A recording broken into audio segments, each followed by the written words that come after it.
typically, when we look at how companies compensate expatriates, there are two main ways. The first approach, and this is the most common approach worldwide when you're compensating expatriate staff, is what we call a home-based approach. And what normally happens with this is the company refers to where the expatriate is coming from, and it refers to the salary structure there, and then that's then adjusted to the location of employment, taking into account things such as cost of living, tax differentials, and so on. So an example would be, if a company is going to employ an Australian in Hong Kong using the home-based approach, what we would do is we would look at the salary that I would pay to that Australian in Australia, and then I would adjust that to Hong Kong, taking into account the difference in tax, cost of living, in order to ensure that the salary that I give you in Hong Kong means that you're no worse off than you would be in Australia. So you get an attractive salary which is designed to ensure that you can maintain the same purchasing power and the same standard of living that you would have had in Australia. International assignees are a type of expatriate who are normally posted overseas for a defined period of time. So for example, that Australian who is brought into Hong Kong for maybe 1 year, 2 years, or 3 years, and then sent back to Australia. So it's still the most commonly used method when you're moving staff on a relatively short-term basis, and also when the expatriate is senior.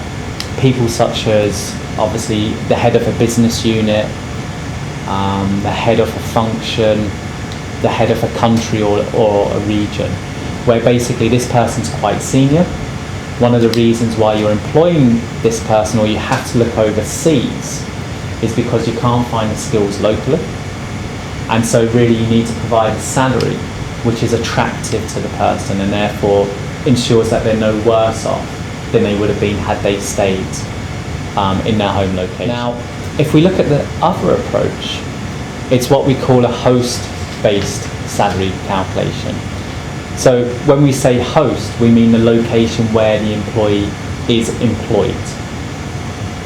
So what normally happens here is the salary is therefore calculated based on the market in the host location.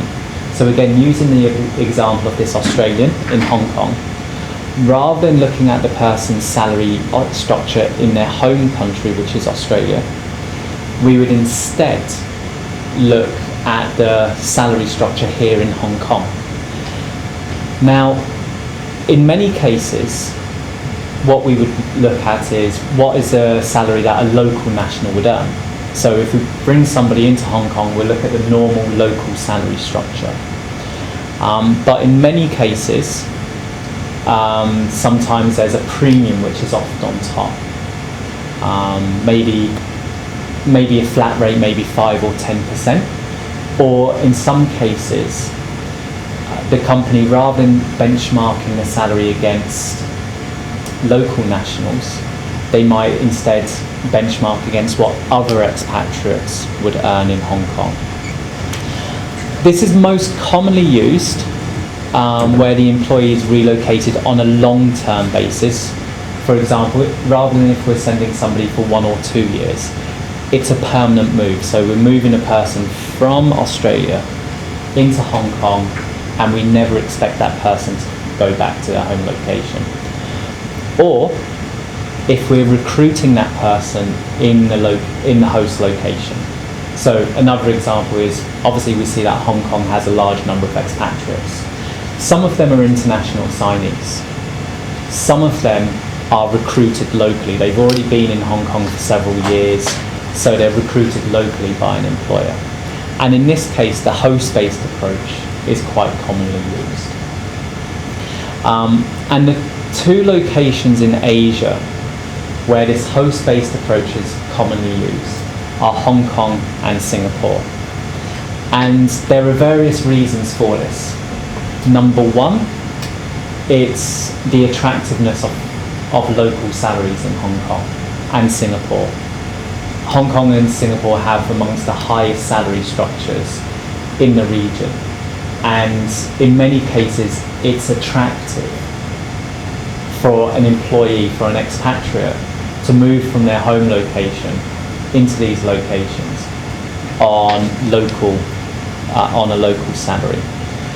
The other reason is many companies employ expatriates in Hong Kong and Singapore on a permanent basis. So rather than being 1 year or 2 years, which you would see in some developing countries, in places like Hong Kong and Singapore, expatriates may often be employed on an indefinite basis, not just 2 years or 3 years, but forever.